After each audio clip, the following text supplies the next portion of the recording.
Joe Amato in the near lane race against Gary Ormsey in the far lane. It was this run down the quarter-mile strip that changed the history of the sport. But Joe Amato astounded the crowd and the racing world by becoming the first driver to crack the elusive 260-mile-per-hour barrier, forever establishing his name in the record books. And it was this same type of dedication to excellence that won Joe his first ever World Championship title in Top Fuel. Hi, I'm Ed Bruce. And for the 16th year, race fans have gathered here at the Gatornationals in anxious anticipation of top drag racing. Brock Yates and Steve Evans are here to call the races for us, and they tell me to expect the unexpected.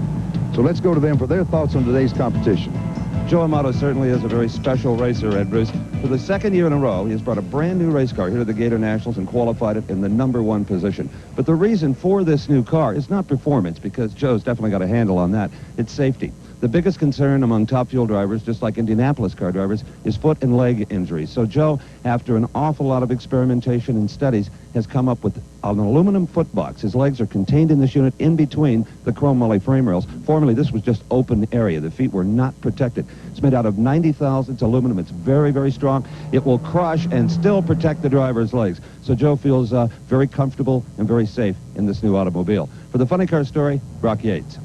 Thanks, Steve. I'll tell you what, you got some hot cars in Top Fuel, but believe me, the funny cars are every bit as potent. In fact, in this case, maybe a little bit more potent. This is Kenny Bernstein's Topaz that came to the Gatornationals and qualified at 261 miles an hour. That is 2 miles an hour faster than the fastest Top Fuel car. Moreover, Kenny, as you remember, last year at the Gatornationals was the first funny car driver to exceed 260 miles an hour. It's kind of cool here today. The racetrack is dry. We got a little bit of a tailwind, so who's to know what kind of big speeds we're going to see here today with these machines, the funny cars. Well, Brock, as you're well aware, there's been some bizarre happenings here in north central Florida during qualifying and first-round action earlier today. First of all, in funny car qualifying 2 days ago, in the near lane, Bob Gottschalk of Toledo, Ohio. The engine explodes, the car is on fire. Gottschalk has no idea where he is until he hits the woods, sawing off trees with 6-inch diameter trucks, setting the woods on fire. The NHRA safety authority got him out of the car. Again, a horrifying fire. We've seen it so many times, an engine fire, an explosion inside one of these funny cars, and it looks as if the driver is in deep trouble. Of course, Gottschalk has lost his visibility, lost his steering, the chute's gone, totally out of control. It looks as if it's going to be a terrible accident, and with massive injuries for the driver, incredibly, Gottschalk walks away. Watch the huge rear slings as they just explode off the wheels from the heat. Rubber flying everywhere. Now, the onboard fire extinguisher system did its job until it just ran out of charge. Then Gottschalk had to contend with the burning woods as well.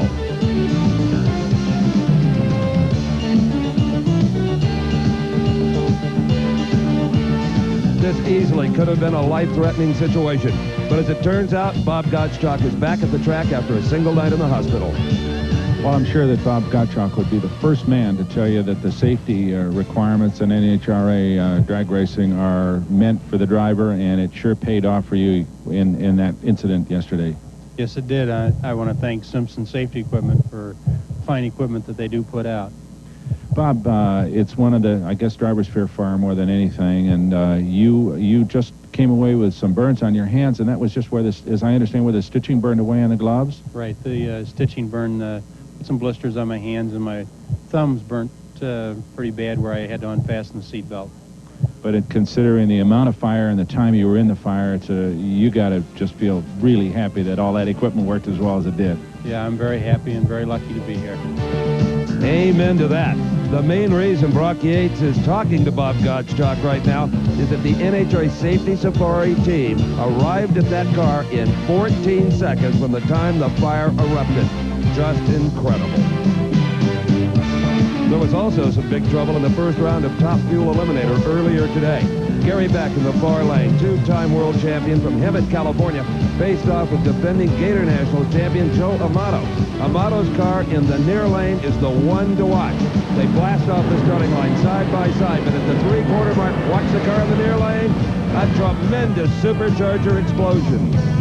Well, basically the same thing that happened to Bob Gottschalk, although Joe Amato's engine is behind him and out in the open, so the fire, while spectacular, had none of the dangerous implications that the Gottschalk fire had. Joe was able to deploy the chute, roll to a stop, and what's more, he was a victor. Now, Amato has been fighting this kind of supercharger problem. You'll remember our coverage of the Winter Nationals. He blew a blower off, beating Don Garlits in the same way. Earlier today, he beat Gary Beck. Now, the rules require restraining straps on those superchargers to try to keep the pieces on the engine. With this kind of force, I'm not sure anything would hold him down. Those holes are where the blower attached to Joe Amato's motor. So complete was the destruction, it looked as if the mechanics unbolted it. When Joe got out, Steve was there. Well, somehow the motor held on long enough, Joe, to get the wind light, but it is destroyed. Well, it just blew the blower off, basically. The bottom end is probably okay, but you can't keep blowers off every round.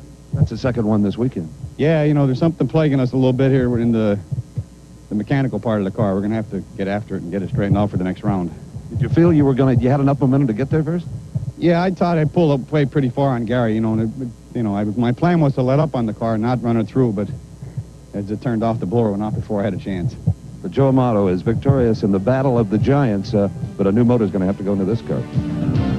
So a quick handshake from the beaten Gary Beck, a hug from wife Jerry, and Joe Amato heads back to the pits with his crew to replace that engine. The stands are packed, the pit area is crammed with race cars, and we've got some round 2 action coming up that'll include this man, the legendary Big Daddy Don Garlits. Joe Amato's blower explosion. Well, Steve Evans is in the pits to assess the damage. There's blower explosions, and there's blower explosions. These are the pieces brought back to Joe Amato's pits by NHRA Safety Safari. He really has nothing to do with them but carry them on down to the Aluminum Recycling Center. You figure just this one piece here weighs about 15 pounds. That'll give you some idea of the force involved in one of these blower backfires. Now, what generally happens is the intake valve hangs open in one of the cylinders. That allows the fire out of the combustion chamber to get up into the blower, and kaboom. More important, really, than the $3,000 supercharger, however, is that all of the fuel system in this explosion was lost as well. And that is really the speed secret on any of these very quick top fuel motors. So Joe Amato in the background with his crew installing another engine to go after him in round number 2. Boy, this was a bad one. Well, let's not forget, Steve, that nitromethane is a pure explosive, and that is what fuels these cars.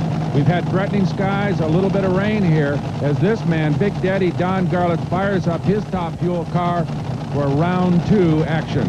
His opponent will be a man almost as old as himself. Bill Mullins in the far lane from Pelham, Alabama. Has been racing for over 25 years, but only his second season as a top fuel driver, driving the machine owned by John and Shirley Carey. Don Garlits, of course, won everything that this sport has had to offer. One of the greatest names, if not the greatest name in the history of the sport, from just up the road in Ocala. And he has reappeared here at the Gatornationals for the first time in a couple of years, and I'll bet you thousands of fans followed him through the gate. No question about that, Brock. As for Bill Mullins, a long career in alcohol cars until moving into the top fuel ranks. Big Daddy, what is there to say about him except that he always shows up at the races with something new? If you're a veteran of our drag racing telecast, you know that there's been a big problem with the top fuel drivers pitching off their front tires at the finish line. In fact, after 3 successive tire losses in last year's U.S. Nationals, Don Garlits was heard to say, something has got to be done. Well, thanks to Goodyear, something has been done. It has debuted right here at the Gatornationals, the new front runner tire. Now, unlike the imported motorcycle tires used previously, this has an awful lot of wire running around the tire for stability. It has a much deeper bead for more contact with the wheel. And more importantly, most importantly, it is tubeless because it's a tube that can wrap around the steering, creating some big problems. It mounts on a special streaker 2-piece aluminum wheel that has a rubber O-ring to prevent any kind of air loss. Now, Goodyear has spun this tire in their laboratory to 320 miles an hour, and it stays on the wheel. So apparently the problem is now solved, and a tip of our hat to Goodyear for a big step forward in safety. Right you are, Steve, and hopefully all the top fuel cars will be carrying that kind of wheel in the very near future as we watch Big Daddy back into position here for his race against another veteran, Bill Mullins. Well, you got 104 years of drag racing drivers on the starting line. Garlits at 53, Herb Parks out in front of his car, his crew chief. Bill Mullins, as we said, 51 years old, but both are incredibly physically fit. And I think on their minds right now is the traction there. As you mentioned, there's been rain on and off. It can affect the racetrack. And I would look for both of these to be very careful. Well, Bill Mullins has come into Top Fuel with a fury and has run very well. As you said earlier, the car well prepared, all the latest equipment on his side as well as Garlett's. We know Garlett's will have the latest stuff, always has. So this should be a very, very interesting matchup between two veterans.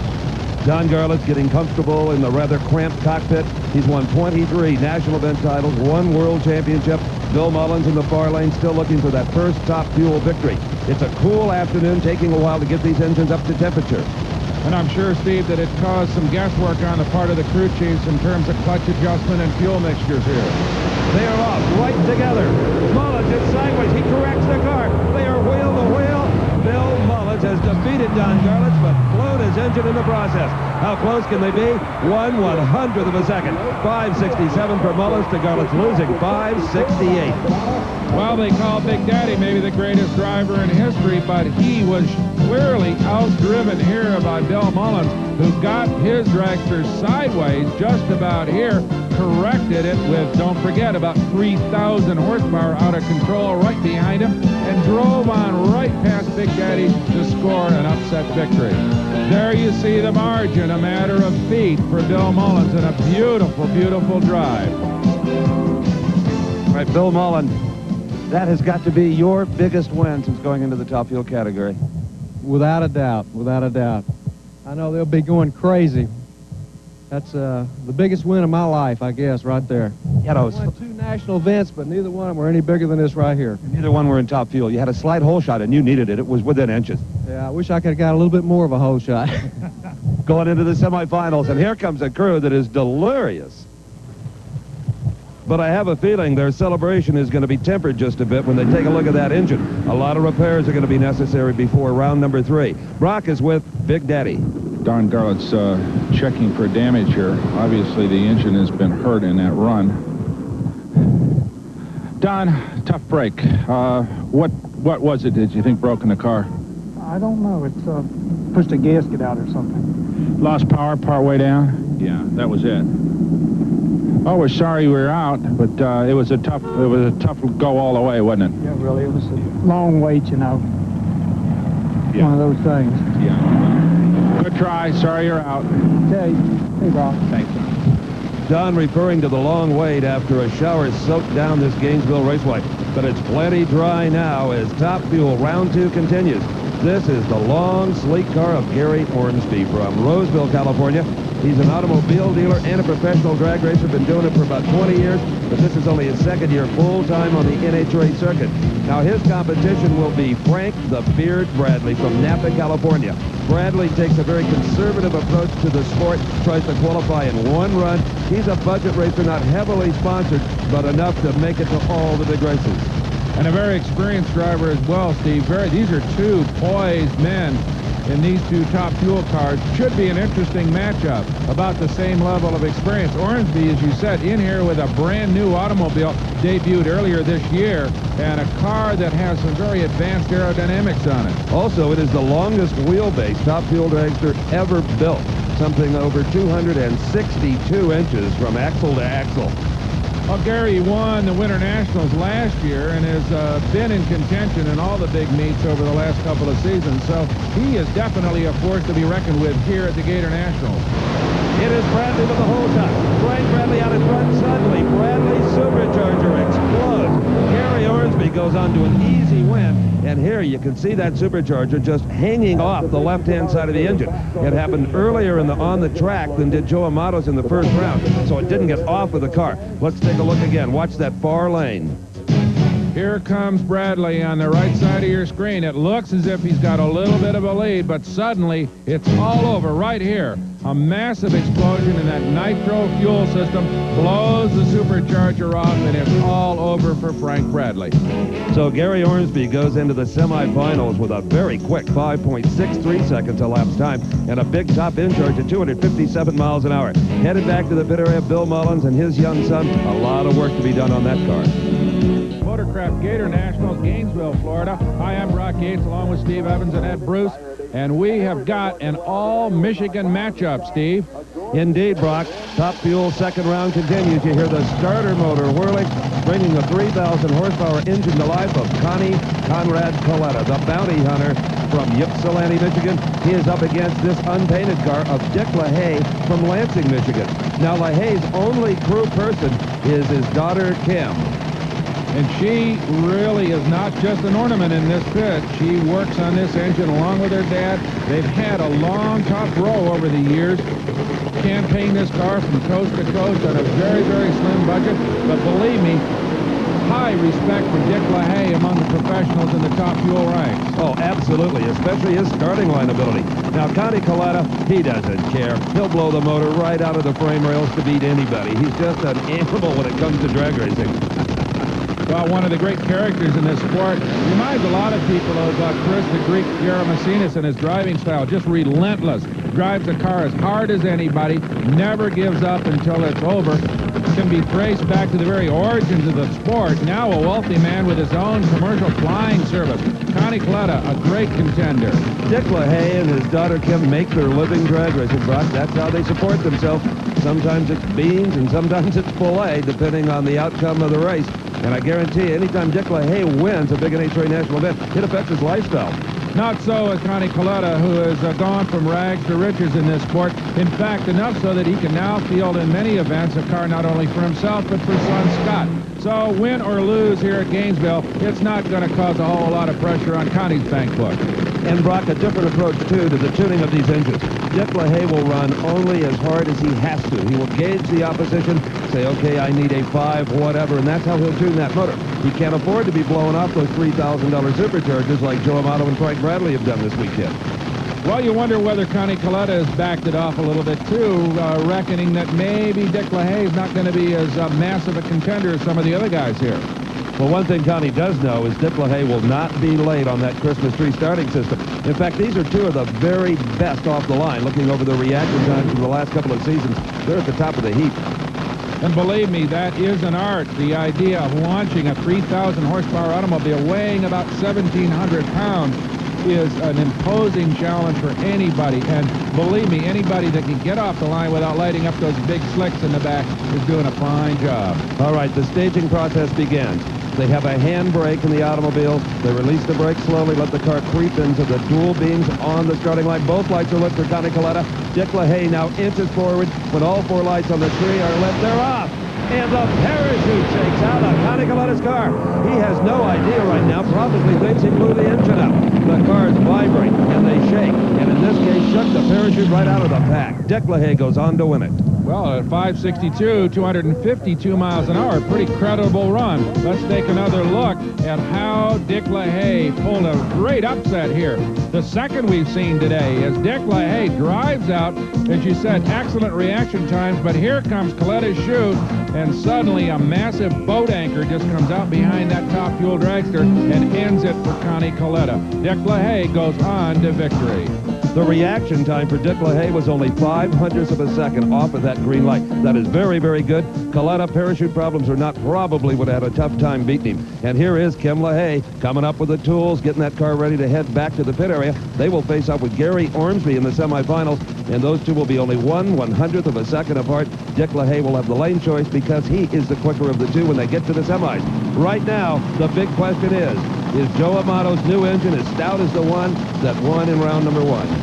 Well, he may have a little bit of a break here, Steve. He's going up against perhaps a man not as well known in the top fuel ranks as some of the others. Grant Stahns from Edison, New Jersey, campaigns this car primarily on the East Coast, not a regular competitor in the big national meets. So maybe Joe's got a little bit of luck, although Grant Stahns is known to be a good driver. He is indeed. And I think right now going through Joe Amato's mind as he races a guy that he should on paper beat. Don't beat yourself. Don't smoke the tires. Don't shake the parachute out. Don't go into a wheel stand. Just beat this guy.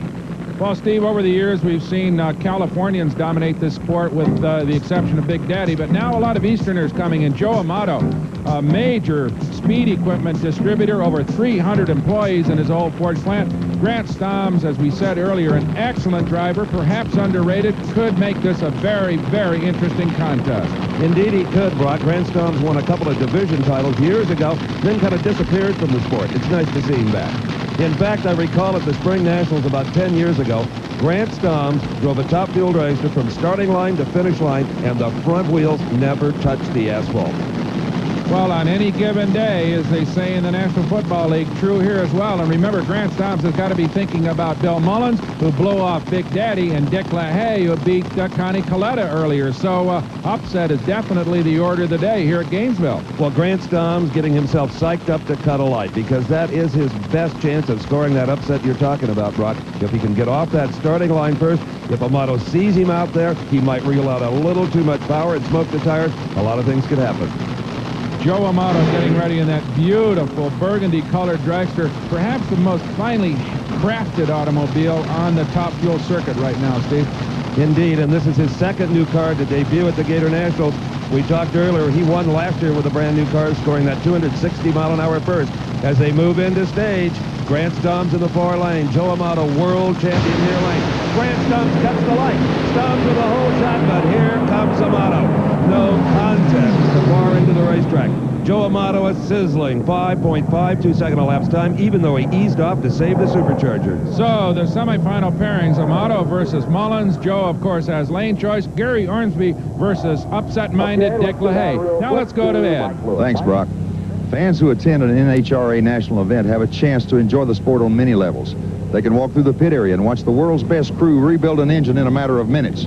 They can keep abreast of the new technology on the manufacturer's midway. But the real reason, of course, they're here is to see the competition. I remember one particular race in Top Fuel that brought all the fans to their feet. It was billed as the matchup.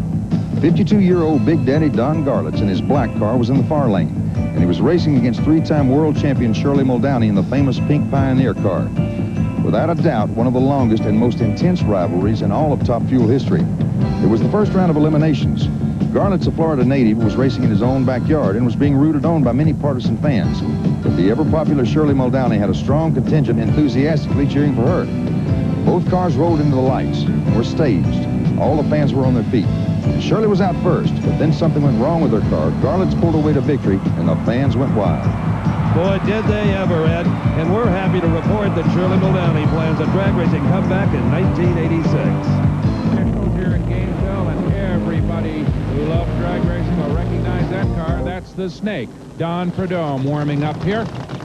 Don Prudhomme will be going up against this car, Brock, from Oklahoma City, Oklahoma, or Long Beach, California, depending on the season. That is John Collins, and this is a brand new car. You'll recall in our drag racing coverage last year, Collins was involved in a terrible two-car crash that destroyed his previous mount, but he's back stronger than ever. Sure is. Fortunately uninjured in that one as we watch them both get ready to go here. The Snake, of course, has won major titles in both Top Fuel and Funny Car. One of the greatest names the sport has ever known. John Collins never had the kind of success that a lot of people feel his skills deserve. He is a fine driver. Man, never really won any major NHRA competition, Steve.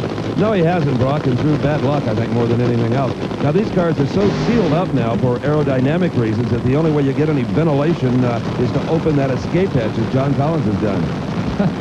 No factory air on these things. In fact, not only is the driver encased in that fiberglass shell of a body, but he is fully encased in a fireproof suit that has very little ventilation as well. So these babies can get mighty, mighty hot. Fortunately, though, of course, they're only in them for a matter of a minute or so, but the environment highly hostile under the best of circumstances. Well, you figure a funny car run from start-up to blast-off lasts about 3 minutes, and you're in a 5-layer suit. Can get plenty hot in there. John Collins moving into stage. Don Prudhomme is already there. Prudhomme ran a fine 5.78 in round number 1. He's been struggling, but looks to be on the comeback trail. Let's see who gets off the mark first here in second round. Funny car action.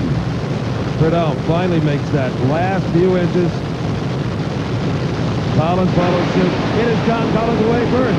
John Collins is going to beat the Snake. Prudhomme just shut it off, didn't like the feel of it. John Collins at 5.74. He is flying 256 miles an hour. Well, it was Collins all the way in this particular matchup as we watch the Snake pull off early. Obviously disappointed at that performance. It looks as if the car misbehaved right from the start as we watch Collins come out. A little better reaction time on his part, but the car of Don Prudhomme's snakes right toward the inside. He's going to cross the center line, which would disqualify him anyway. He shuts it down. Steve's with the winner. So John Collins not only gets around Don Perdome, but John, your best ever elapsed time of 5:74. You have found the combination, apparently. Yeah, Steve. The team's worked real hard all weekend on it, and we ran a 5:76 first round, 5:74 this round. We've changed engines, changed fuel systems. Larry Frazier, Bob Kreitz, I owe it to them. They're the ones that done it. Occasionally a Bernstein or Rick Johnson can jump up with a 560, but steady 70s will win most drag races. We talked about it before we came into the race, and Gainesville's a pretty good track for me. And that's what they said. If we could run mid-70s, that we'd probably get in the final here. I think we're looking at a very confident John Collins as he goes into the semifinals. So John Collins and crew head back to the pits to get ready for the semifinals. Here comes the next second round action. Kenny Bernstein, who ran here so well last year and then capped it off with even a faster top speed already this year, Steve. In qualifying, Brock, he ran 261 miles an hour. That's a new national record. If he can back it up within the required 1%, he can do that anytime today.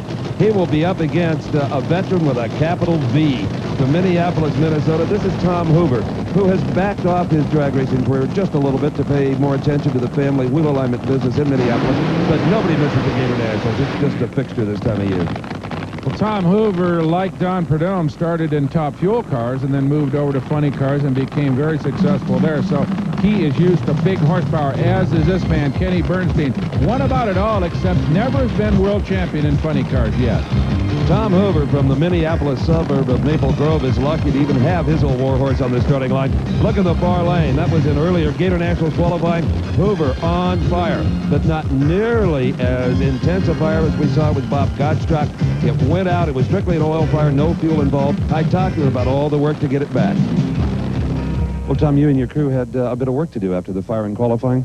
I sure did. We had a long drought for a while, run a 580 number, and in the shutoff area, I had a bad rod bearing and pitched a rod out, and I had a handful there that afternoon, but we got it shut down, got it rebuilt, and everything looks pretty good right now.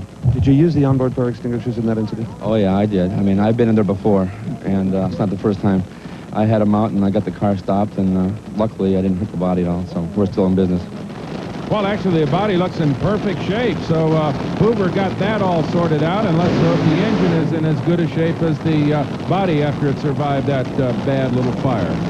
Drag racers seem to thrive on what they call the thrash, Brock. They love to work all night. Everybody pitches in and helps. There's just no limit to what they'll do to stay in competition. We talked earlier about top fuel driver Dick LaHaye and his daughter for a crew chief. Tom Hoover's crew chief is his father, 76 years young, and he stayed up all night with the youngsters getting this car ready for the starting line. Tom's father's name is George, and at one time when Tom retired from the sport, George went out, hired a driver, and ran his own car. That's how much he likes to drag race. For Kenny Bernstein, a very important race. If he can back up that national record, it's worth 200 bonus points towards a world championship.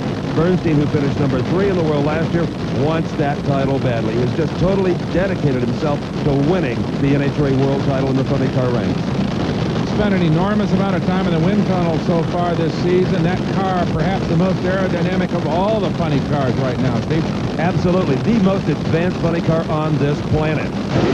Hoover goes straight up in the air. A wheel stand for Tom Hoover. He has to get off the throttle. Look at Bernstein. Can he back up the record? No. The speed, 251 miles an hour, way short of the required 1%, but a terrific elapsed time at 5:71. Tom Hoover, he is done for the day. Gone here at Gainesville. The Motorcraft Gatornationals continue. Everybody's having a good time, with perhaps one exception, and stays with them.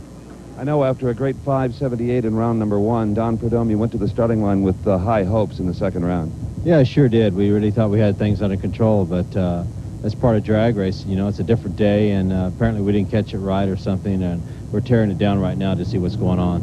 So the postmortem already going on. You're already trying to figure out for the next race what happened? Yeah, that's right. We have a race next weekend, and now's the time to look at it, and we'll just have to see. You know, the cars are so violent anymore that if the least little thing goes wrong, you're history.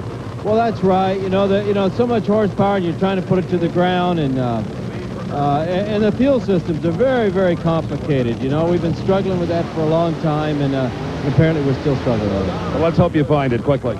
Thank you. Well, a great champion right now in the midst of a little bit of a slump, but we know he'll be back. In the meantime, more second-round action. You recognize that car. That's the famed Blue Max. But inside the cockpit, a new driver. John Lombardo has taken the place of former world champion Raymond Beadle and car owner. Raymond now just owning the automobile. John Lombardo, a terrific debut at the Winter Nationals, and a fine, fine driver. Tom the Mongoose McEwen. In many ways, he is drag racing. From Fountain Valley, California, he collected the Big Bud Shootout $40,000 at Indianapolis last year. McEwen backing up from his tire heating burnout. Now, you said Lombardo had an auspicious debut in the Blue Max. Boy, you're right. Set the national record in his very first drive at 5.68 seconds. Boy, is Beetle pleased with him. As well he should be, because John Lombardo is about as cool a head as you'll find in this business. Never shows much emotion, always very laid back, and you know, though, that he's going to stop on that throttle. As opposed to the very glib Tom the Mongoose McEwen, who tells me that after 20 years he's enjoying drag racing more this year than ever before. If there is an Iceman in drag racing, it's got to be John Lombardo. As you said, he just shows very little emotion, very cool, and that all works to his advantage because nothing ruffles his feathers. While standing right in front of the Blue Max is crew chief Dale Emery, who has wrenched that automobile to 3 world championships with Raymond Beadle in the cockpit. Well, it's time to stage. McEwen will be in the far lane with his Corvette-bodied automobile. In the near lane with a Ford Mustang. That doesn't look much like a Mustang, but trust me. They're staging up. They're ready. They leap right together. This is a good funny car drag race at half track. The advantage to Lombardo. He wins it in the Blue Max at 580, 251 miles per hour. Excellent race. It looked as if Tom just lost the handle a little bit about half track, and it started to weave a bit on him. He gathered it up, but not enough to catch Lombardo. There you see the two automobiles just about neck and neck, but right there, Lombardo breaks away to take the victory. Little John at the far end of the racetrack collects his gloves and his helmet. The crew already down there putting a strap on that front axle. They've got to get it back to the pits. Take a look at the spark plugs. Probably replace all 8 pistons, whether they need it or not, because you know it's going to get tough in the semifinals. All right, more second round action. You recognize that car. That's Ed, the Ace McCullough. That car out of the very formidable Larry Minor racing team. And a teammate of Gary Beck, who went down in the first round of Top Fuel, so it's up to the Ace to make Larry Minor some money here in Florida this weekend. And he's up against a guy who's had a lot of good fortune here on this track. A 2-time Gatornationals champion, Dale Poldy, Granada Hills, California. Ed, the Ace McCullough, well, he's just quite a guy. You can almost tell by the grin on his face there. You can have some fun with the Ace. And he drives as hard as anybody in the business as he backs into position. As you said, that escape hatch opened to let a little bit of fresh air into one of those funny cars. Think about the heat generated by a 3,000 horsepower nitro-burning V8 right in front of your leg. You know, one time, Brock, all a funny car driver needed was a lot of guts and good reactions on the starting line.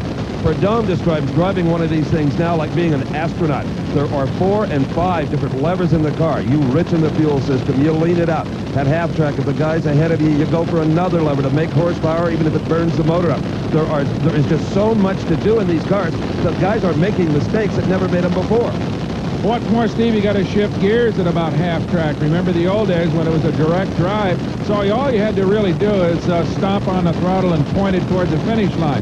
Not so today, as we watch the beautiful Oldsmobile of McCullough stage over there, the Trans Am at Dale Poldy's. They're ready. They are indeed ready to rock the mark together. Poldy with the wheels in the air, smoking the tires. He wins this race because McCullough had more problems than he did. As simple as that. Poldy, a very fortunate man, wins it at 591, 252 miles an hour. And look at this, another blower explosion. It came right through the windshield and now dangles on the hood of that automobile. Watch the car in the near lane. Let's see if we can see when it happens. Ed McCullough, he thinks he's going to win right now. And all of a sudden, the tires start to smoke and kaboom. A flash fire and another supercharger destroyed. Well, you got to wonder whether Dale figured it was all over, because he got the car really sideways just about the point that Ed the Ace McCullough's blower went up.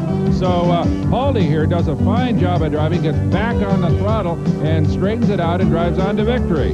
Well, Ed McCullough is okay, Brock. You once described these cars as Formula Harry, and boy, what an apt description, as we just saw. Semis, Poldy versus Lombardo, Bernstein versus Collins. Right now, let's join Ed Bruce. Ed? Thanks, Steve. Earlier, we showed you Joe Amato breaking the 260-mile-an-hour barrier for the first time ever at last year's Gatornationals. Well, his wasn't the only display of speed and high performance that we witnessed. In funny car competition, it was Kenny Bernstein, the Budweiser King, who was also determined to make a run for the record books. Bernstein arrived in Gainesville with the first ever wind tunnel-tested funny car. He and his crew learned valuable information in the wind tunnel, prompting them to make key adjustments to the car's fender wells and spoiler, improving its overall aerodynamic ride. In the final round of action, Kenny Bernstein in the near lane squared off against John Collins.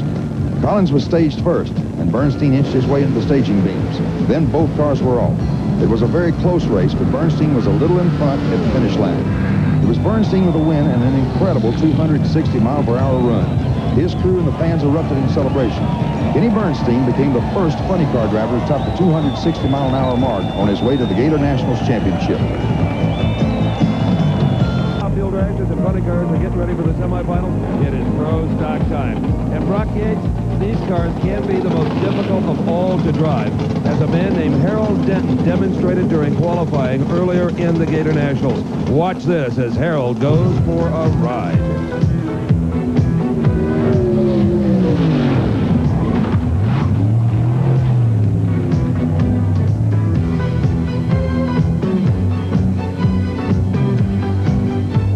Take another look. That is Harold Denton in the far lane, and that black and silver Firebird completes the run here at about 160 miles an hour. Things look about under control. Then at a snap spin to the left, up against the guardrail, and down into the dirt, throwing off pieces of fiberglass as he goes. But Steve, it doesn't look as if the car sustained a whole lot of serious damage.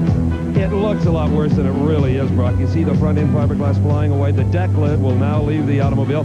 These cars cost about $50,000 to build, and probably for $3,000 or $4,000 Harold can repair the car. I really think when the chute was not deployed, maybe got on the brakes a little too hard, maybe a tire went down to cause that spin, but the chute was not out until it backed into the guardrail. Harold was okay, and we talked to him right after the incident to get his point of view from the cockpit. I really don't know. It made a perfect straight run, and just as it got through the finish line, it felt to me like maybe the right rear tire went down. The chute came out, but it would never recover.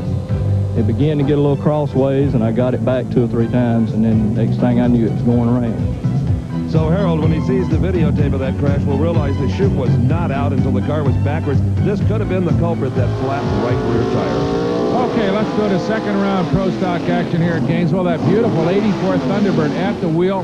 Frank Sikinski from New Caney, Texas. Steve? Well, Frank came into the Gatornationals virtually unknown in big-time drag racing. Just qualifying here, though, is quite a credit for it. Gordy Rivera, Yuma, Arizona, always reminds me a little of Lee Trevino. And what a good driver he is. We saw him last season hole shot his way to more than one victory. He sure did, and always has a lot of fun. He never seems to be undergoing a whole lot of pressure, but you know, as you said, he can squeeze the light as good as anybody in the pro stock ranks. It takes 3 or 4 people even to crew a pro stock. Not Gordy Rivera. His wife is his only crew person. Rivera in the far lane. Frank Sikinski from Texas Airlines. It is Thunderbird versus GM. Sideways goes the Thunderbird. He's off the throttle. Gordy Rivera gets so close to the center line, he too slows down, but Rivera wins it. I guarantee you the starter was eyeballing that one, because if you cross that center line, you are out. Rivera, 826, 145 miles an hour. Not big numbers, but he makes it into the semifinals. All right, let's go to the next pair of pro stockers. That car, Dempsey Hardy, Vero Beach, Florida. A beautiful black and silver Firebird. One of the prettiest pro stockers I've seen in quite a while. Dempsey Hardy, Brock, can drive anything with 4 wheels and doors. He's won in a couple of sportsman categories, never in pro stock. Butch Lale, Blacklick, Ohio, formerly from California, still called the California Flash, because he can really get off the starting line with that Pontiac Firebird. Down at the far end of the racetrack is Brock Yates. He's with Gordy Rivera. Brock? Tell me about the track.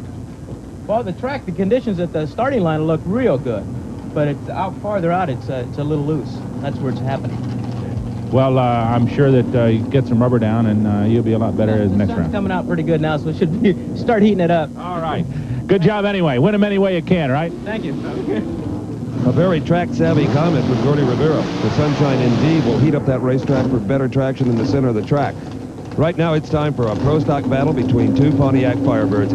Butch Leal, the white car in the near lane, Black Lick, Ohio. Far lane, the beautiful black and silver Camaro of Dempsey Hardy. All of the pro stock drivers are carrying that black slash through their number in memory of Lee Shepard, four-time and current world champion who was tragically killed in a testing accident in Ardmore, Oklahoma recently. They will carry that the remainder of the season in memory of a great champion, Lee Shepard. Butch Leal just thrills the light. Butch Leal, what a hole shot, but he's all over the racetrack. Butch Leal is out of control. Dempsey Hardy wins with a 766, 175 miles an hour. Leal was lucky to maintain control of that automobile. He sure was. Showed you how difficult these cars are to drive. As we watched that spinning rear slick of an 84 Camaro that belongs to Nick Nicholas of Jackson Heights, New York, and he has a task in front of him. Because facing him in the other lane is Warren Johnson in his brand new Oldsmobile Calais. Warren Johnson came within just a few points of winning the world title last year, based out of Duluth, Georgia, has held both ends of the national record. Now his competition, Nick Nicholas, this is the biggest day in his drag racing life. The first time I know of he's ever made it to the second round from Jackson Heights, New York. Well, let's hope that Nick's got it all gathered up with that 84 Camaro, because Warren Johnson has been going like a rocket with that little Calais so far. It's a very twitchy car. He's had some handling problems with the automobile, but horsepower, no problem. And Warren Johnson's driving has improved so much in the past year, Buck. At one time, that was maybe his Achilles heel. Not anymore. He's as good up there as anybody. Well, he's going to have to be, because, as we said, that Calais has been a bit twitchy. They're still working on the handling of the automobile. Nick Nicholas left too soon. He red-lighted. He is disqualified. Warren Johnson will win this one twice. He gets to the finish line first as well. So Nicholas was right in gambling there. Without some kind of a hole shot, he had no chance. Warren Johnson rips off a 755, 182 miles per hour. And Brock now a pair of Thunderbirds. And a pair of arch rivals as well. These two guys have banged heads for years and years in the pro stock ranks. The greatest champion of them all, I suppose, Bob Glidden, won it 5 times from Whiteland, Indiana, in that beautiful white Thunderbird of his, who had kind of an interesting moment in his bye run during round 1, Steve. Watch the near side of the automobile. Yep, the door just fell off. Glidden, with his eyes as big as saucers, crosses the finish line. I talked to him later. Bob, it's not enough to be a great mechanic anymore. You got to be a body man, too.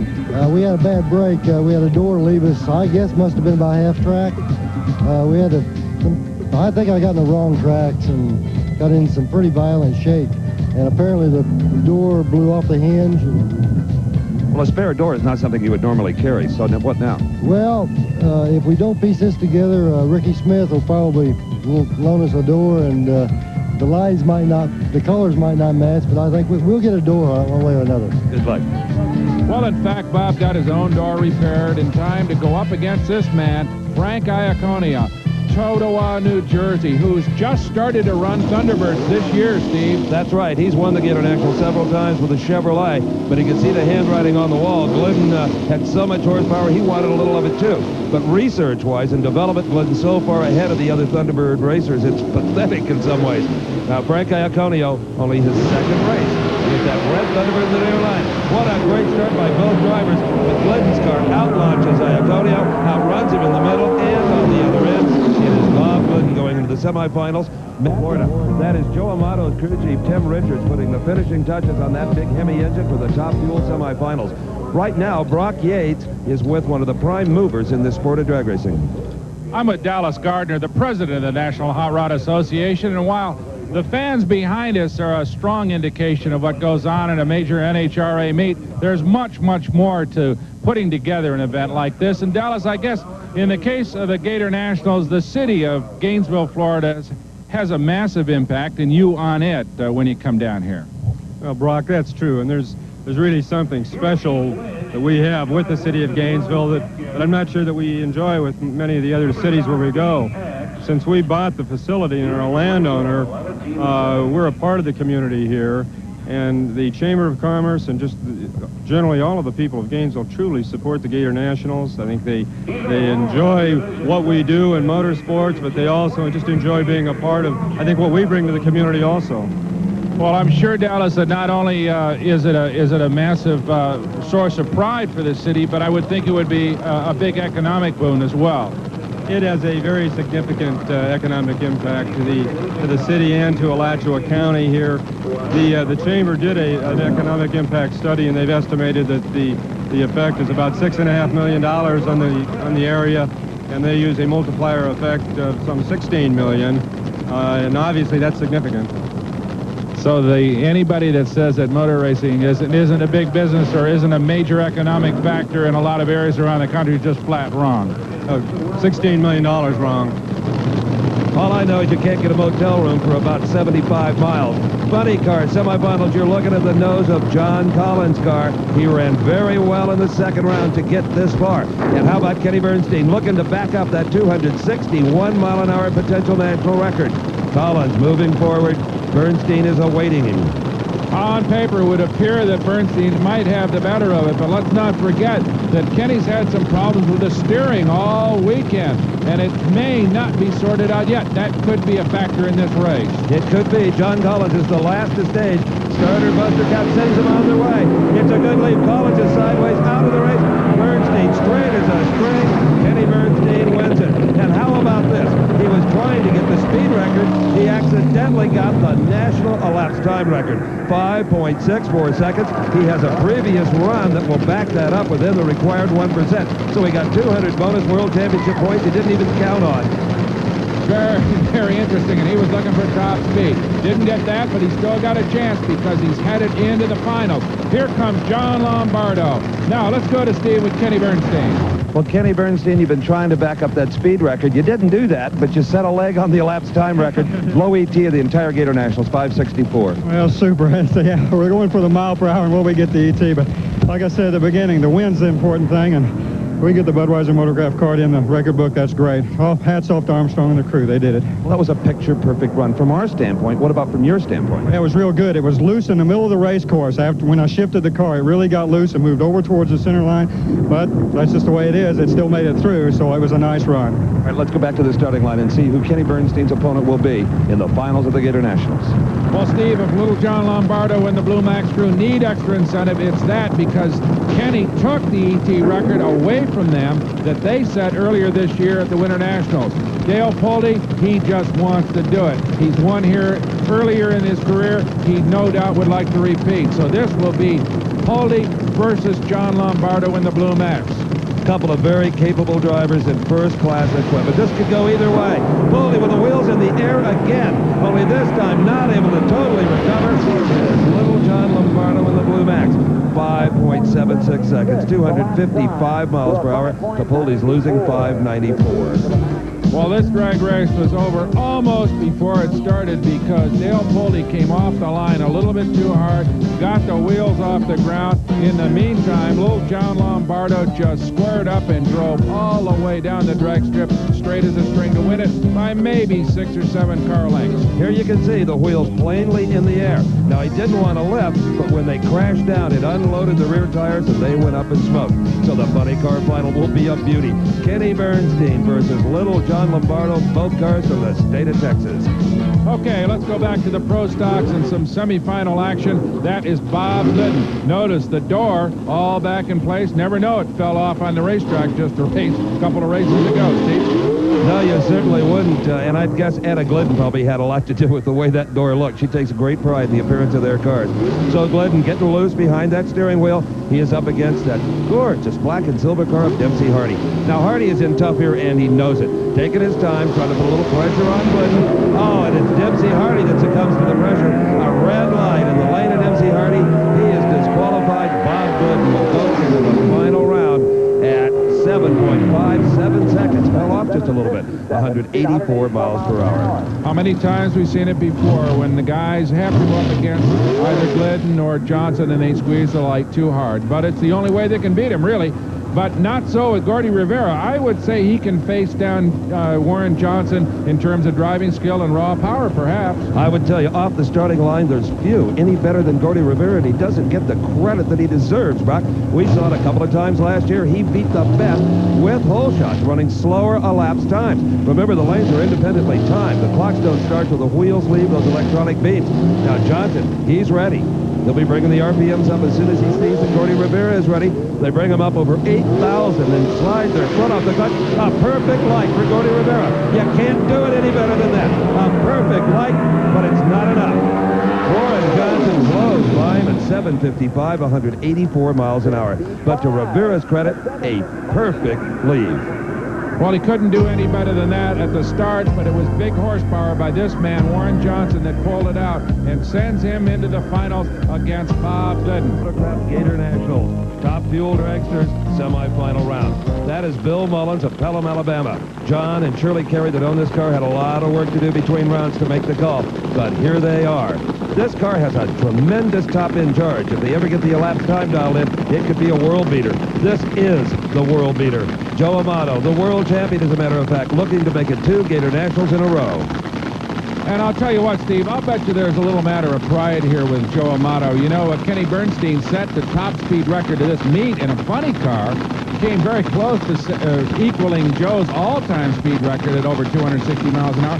I'm sure Joe, just for pride's sake, would like to get that top speed record back. And don't you know all the other top fuel competitors are rooting him on, too, because they will take an unmerciful teasing from the Bernstein group. In the far lane, 51 years old, Bill Mullins, looking to get into his first ever final round. Joe Amato, well, he's been in 8 final rounds in his last 13 races. And there we see the new Goodyear front tire and the special wheel that we looked at on Don Garland's car. Joe Amato's got them soon. I hope everybody's got them. They're a tremendous safety factor. Bill Mullins has left too soon. A foul start for Bill Mullins. I'm sure Joe Amato does not know he's already won the race. Doesn't matter, he gets there first. No shoot on Amato's car. His wife, Jerry, didn't seem too concerned. This is a good, long, safe racetrack. Amato, 565, 237 miles an hour. He goes in to his 9th final round in the last 13 races. Well, Bill Mullins had upset on his mind. Remember, he knocked off Big Daddy Don Garlitz earlier, but it wasn't to be this time. As we go to the next pairing, that is Gary Ormsby. He'll be going up against Dick LaHaye. And speaking of upset-minded, Dick LaHaye has been on a roll all weekend, Steve. This could be a very, very interesting race. And a very important one for Gary Ormsby. He is second in the World Championship points to Amato. Amato has advanced to the final. Ormsby, if he's to keep pace, has got to get there, too. Now LaHaye staging very slowly, kind of tickling that beam. Gary Ormsby in the near lane. LaHaye, the unpainted, unsponsored car in the far lane. Ormsby is late, way late. Dick LaHaye will win it. Ormsby falls even farther behind Amato in the world's point chase. Joe Amato watching his old friend Dick LaHaye get into the final round, where, Joe, you will get a shot at him yourself. The best news, we can win a 570. We've got lane choice. Dick's a good boy. We would like to see him do good. But the cheering was for lane choice. Well, no, not for lane choice. Well, we're cheering for the World Championship right now because Ormsby's right behind us. And that's 200 points. We just moved ahead of him. You know, you got to go every round by round. That's the way you be the world champion. Well, you've been conservative so far today, but I have a feeling the final round all the stops come out. Well, all the stops come out because we're not going to worry about the blower then. Or anything else, you know, we're going to try and, you know, go out. The only trouble with that, if we do run real fast, it won't be any kind of a record because we have no backup. In the starting line. Let's take one more look at the race that made Joe Amato so happy. There goes Dick LaHaye moving in that silver car. You can see Gary Ormsby is already half a car behind when the light goes green. The numbers tell the story. Ormsby clearly faster, 259 miles an hour, much lower ET. Still, he loses it. Well, Dick LaHaye pulls off the upset of the entire Gatornationals. A tremendous hole shot. He ran much quicker than you did, but you got there first. Well, the thing that was happening was my stage light was flickering on and off, and I had to keep staging deeper and deeper and deeper. And finally, the top one went out, and I thought, I'm stopping and just waiting, and I must have cut an awful good light. I asked him if I red lighted because the car moved awful hard on the starting line. The good news is there was a bright green light, and you're in the finals against Joe Amato, who will be tough. Well, Joe's always tough, but I've raced him before in the finals, and I like Joe, and we're all kind of family, and the best man will win this one. You gave up lane choice. Will that hurt you at all? I've been running in the lane that nobody wants all weekend anyway. We'll have a good final round. Dick LaHaye, Joe Amato. So, top fuel, Joe Amato, the world champion against the Hudson maybe on the left for Mrs. Glidden on the right. Brock earlier talked to Bob Glidden. Well, the car looks like it's completely buttoned up, and Bob, you look like you're in a very calm state of mind. I think it brings to mind a question that perhaps nobody's asked you for a long, long time. You know, you're professional, made thousands of runs on a drag strip over the years. Do you still like to race? I mean, just as a pure competitive moment, do you enjoy it, or has it become basically a job to you? Well, when things are going well and you're running good, you've got a shot at winning a race, it's easy to enjoy doing it. We got ourselves into a slump a couple of years ago and went through that slump for over a year, and at that point it wasn't much fun. Right now, today, it's a lot of fun. Win, lose, or draw, you know, we're going to have just a hell of a time out here today. We're going to make a good race. Johnson's running well, we're running well, and we're going to have a good time, win, lose, or draw. And we're going to have a good time watching it. Can Warren Johnson in that Burgundy Oldsmobile Calais make it 2 in a row? Remember, he won here a year ago. Or will it be Bob Glidden? Glidden knows it's going to be a driver's race right off that starting line, and he is pumped up and ready, it sounded to me like that. Well, Steve, they both are, and remember, these guys probably bring more horsepower into pro stock racing than any two other cars and driver combinations. Warren Johnson's having a little bit of problem, we said earlier, getting this little Olds Calais sorted out. A lot smaller than the old Cutlass he ran last year. And, of course, Bob Glidden now into his second season with his very sleek Thunderbird. All right, here they go. The RPMs go up. It is Warren Johnson off the mark first. Warren Johnson with an immediate advantage. Here comes Glidden.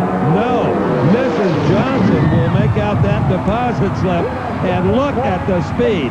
As fast as any pro stock car has ever run an NHRA competition. 188 miles an hour for Warren Johnson. Now imagine, Buck, someday these pro stocks are going to run 190, and it may be soon. 7.60 second ET.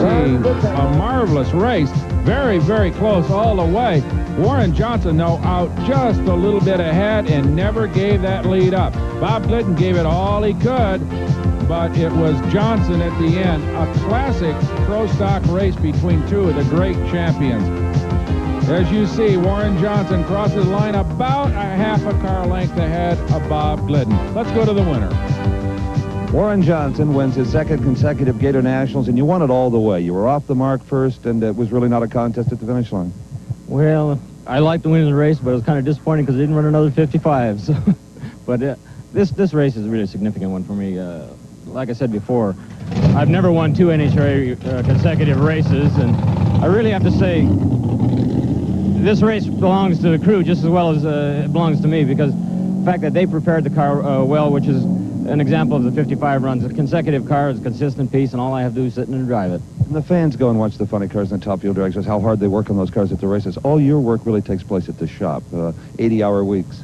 That's correct, Steve. All our work is definitely at the shop. We don't have time to finesse these motors at the racetrack because there's too much intricate hand labor involved on these motors, porting cylinder heads, massaging pistons, and so forth, where their type of racing is based on just replacing parts only, not really finessing them as we try to do. Nice job. Thank you, Steve. Our congratulations to Warren as well, but we're far from through here at Gainesville. It's funny car final time. Kenny Bernstein versus Little John Lombardo in the Blue Max. Now, every one of these teams brings a specialist with them to the race. He's the man that makes the critical adjustments on these clutches. Earlier, Steve had a chance to talk to the Blue Max specialist. Well, Fred Miller, there's nothing more important than the clutch when you go into a final round as tight as you guys are with Bernstein. Yeah. We thought all day here we've had not a problem with the clutch, but that's what's been wrong with the car. So we're trying to keep a close eye on it. We ordinarily don't do this every round, but for the final, you got to do it because this will win us this race if it's right. Well, this is a 4-disc clutch. You've got 4 discs, and between each pair of discs is a floater plate, a metal floater plate, much like a flywheel, right? Yeah. Yeah, it's got 3 floaters and 4 discs, and it's just a matter of if it's slipping too much is our problem right now, so we're trying to cure that. There's really 2 adjustments you can make on a clutch like this. Yeah, there is. You can either adjust the clearance in the pack, or you can go with the weight, put weight on or take weight off, which is all relevant to each other. Which all has to do with how soon that clutch will hook up down the racetrack, how much slippage is involved to absorb a lot of that excess horsepower. So 3 men are working on the motor, but only one is in charge of the clutch. It's a one-man job. Understand that if that clutch just locks up, it will burn the rear tires right off of the wheels. The clutch has to absorb the excess horsepower until the car is far enough down the racetrack to use all of it. So it's Little John Lombardo against the man who has all of the teams talking to themselves, Kenny Bernstein. His crew chief, Dale Armstrong, a borderline genius, has taken advantage of every rule in the book. The car has the maximum allowable 40-inch front overhang for rollout on the elapsed time clock. As you said, Brock, it has been in the wind tunnel. It was designed in the wind tunnel. It's the most sophisticated fuel system anyone has ever seen. Bernstein looking to make it 2 in a row. Got a green. Lombardo up in smoke. Bernstein drives on to an easy victory here. He is the new Gator National champion. And he did not back up. The speed record he wanted so badly, 254 miles an hour, 5.70. Nonetheless, the funny car championship here at Gainesville goes to Kenny Bernstein, and it happened right here, just a few feet beyond the Christmas tree. John Lombardo up in smoke. Let's go to Steve with Bernstein. Well, first Warren Johnson makes it 2 in a row. Now Kenny Bernstein, 2 Gator Nationals victories in a row. Oh, that's super. We're just tickled to death. Steve, needless to say, thank all our fans and Budweiser, Motorcraft, and Ford, and especially Dale Armstrong and Jeff Scarp and the crew guys. You know, I know you wanted both ends of the record. You got one in. That's bonus points towards the world title. The engine from down here anyway sounded a little ragged right off of the line, and maybe that's where the speed went. Well, it may have been. We were afraid to really hop it up too much more from the 64 run because we didn't want to smoke the tires to get the mile per hour back. But our one goal here was to win the Winston World Points right here to go to the championship, so that's what we did. A big step towards that right here. Hey, I appreciate it. You bet. Fine job by Kenny Bernstein and the entire crew. So Kenny Bernstein joins Warren Johnson as a repeat winner here at Gainesville. Now, the question is, will this man, Joe Amato, join them to make a hat trick for history? So that is Dick LaHaye, perhaps on the verge of the greatest victory of his career, the top fuel title here at the Motorcraft Gator Nationals in Gainesville. Earlier, Steve Evans had a chance to talk about and to the young lady who has had such a great bearing on his success. A lot of attractive young girls in their early 20s dream of being actresses, models, airline stewardesses, the glamour jobs. Well, Kim LaHaye considers what she's doing right now to be a glamour job because she may help her dad win an important drag race. Kim, you get a little greasy down here, don't you, kid? Well, you get a little bit dirty, but it's a lot of fun. You know, you guys are running a very conservative operation here. You're not putting a lot of pistons in like the Joe Amatos and some of the others. Uh-huh. We have to run it pretty conservative so that we can race all year. We have to race weekend to weekend and make a living at it, so we try to be real conservative. So what kind of preparations have you and your dad decided on to race Joe Amato? Go for broke or maintain that conservative attitude? We're going to step on it a little bit, but not too much. We're still going to try to be conservative with it, but we want to win the race. Well, all this oil can't be too good for the hair and the complexion. Well, actually, the oil is probably the best conditioner for your hair there is. Kim LaHaye, great attitude. All right, well, let's see if they've conditioned the motor because they're going up against a man who perhaps brings as much or more horsepower into top fuel drag racing than anybody, Steve. Well, he said earlier, Brock, that he's willing to clean another blower off this thing if he has to. The points mean that much to him. He wants to be the repeat world champion, and there's no better time to start than right now.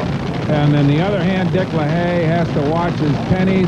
He'll be a little bit more careful, hopefully not burning up a motor in trying to win this championship. But you can be sure when it comes down to just putting the pedal to the metal, LaHaye will go up against anybody. And weighing a little bit on Joe Amato's mind is the fact that Dick LaHaye has whole shot at everybody he's raced today. Amato can't let him get away too far, or he just might not catch him, even with his mega horsepower. All right, the front wheels are now positioned exactly on the starting line. It is LaHaye away first again. What a job this man has done in that cockpit. It is LaHaye by a car length, and does Kim ever love it. LaHaye upsets Joe Amato 565, 248 miles an hour, and that smile says it all. What a drive, and Dick LaHaye beats the champion straight up. No excuses here for Joe Amato. No wheel stands, no tossed blowers, nothing that he can really call other than the fact that Dick LaHaye outdrove him all the way to the most stunning victory of his particular career. What a great finish to the Gator Nationals. Dick LaHaye being congratulated by the Joe Amato crew. Jerry Amato giving him a hug, said if we had to get beat, it might as well be by a real good guy. And Kim, you got to be proud of your dad today. Hey, he's been doing an excellent driving job all day. He's just doing fantastic. What a job this young lady has done. I mean, on the engine, under the engine, anywhere she had to be. Yeah, we actually hurt 2 pistons at this race. We hurt one in the 2nd round and one in the 3rd round, and I think we got her fixed now. It didn't hurt anything that run, and you know, I couldn't do it without this lady right here. It's nice to win a big one and know you haven't already spent the money and parts you broke to do it. Oh, I hope to tell you, yeah. I mean, the 1-cylinder head never came off the engine. We had to take the left one off twice. Congratulations, both of you. Thank you very much. All right. Brock Yates is with a man who, even in defeat, always does it with great style. Well, you said earlier that you thought he was going to be a serious contender in this race, and it turned out to be that way. Yeah, I knew he was, he was there. As it turned out, we were just taking it easy with the motor all day, just feathering with the problem with the blowers, and maybe we should have been a little more aggressive looking back on it, but then again, you can't be aggressive when you're having problems. Yeah, did you take it easy? A lot of people thought maybe you'd step it up a little bit for the final, but you didn't, huh? You were still worried about that blower problem? No, we did. Weather is perfect. This is the first